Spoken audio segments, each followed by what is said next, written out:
नमस्कार दोस्तों, मैं भावना मैम आज से अपना यूट्यूब चैनल स्टार्ट कर रही हूँ और मैं आपको बहुत ही इजी और फ़नी मेथड में इंग्लिश ग्रामर के टॉपिक्स आपको बहुत अच्छे से समझाऊंगी। आई होप आपको समझ में आएगा। आर्टिकल 2 टाइप्स के होते हैं, definite article and indefinite article. Definite article जो होता है वो दा होता है and indefinite article A an होता है। तो मैं सबसे पहले आपको आज ए और एन का यूज़ बताऊँगी।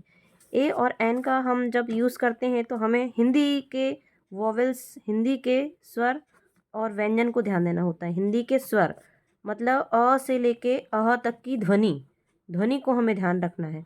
और हिंदी के व्यंजन मतलब हमें क से लेके ज्ञानी तक की ध्वनि को ध्यान रखना है। जैसे यदि हम लिख रहे हैं आई हैव डैश एप्पल, तो जब हम एप्पल बोल रहे हैं तो हम उसको हिंदी में लिख के देखेंगे एप्पल, तो हमारे मुंह से जो पहली ध्वनि निकल रही है वो ए निकल रही है। ए क्या है? हिंदी का स्वर है। तो हम यहाँ पे लगाएंगे एन, मतलब जब हिंदी का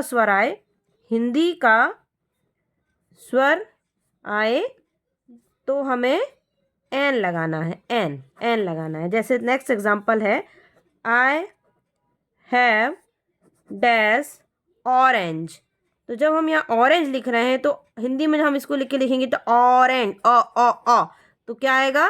एन। जैसे मेरे पास और एक एग्जांपल है, जैसे आई हैव डैश बॉल, जब बोल रहे थे ये ब तो हमारे मुंह से क्या आया? ये क से लेके ज्ञानी तक के बीच का आया, तो ये एक व्यंजन है, इसलिए हम यहाँ पे क्या लगाएंगे?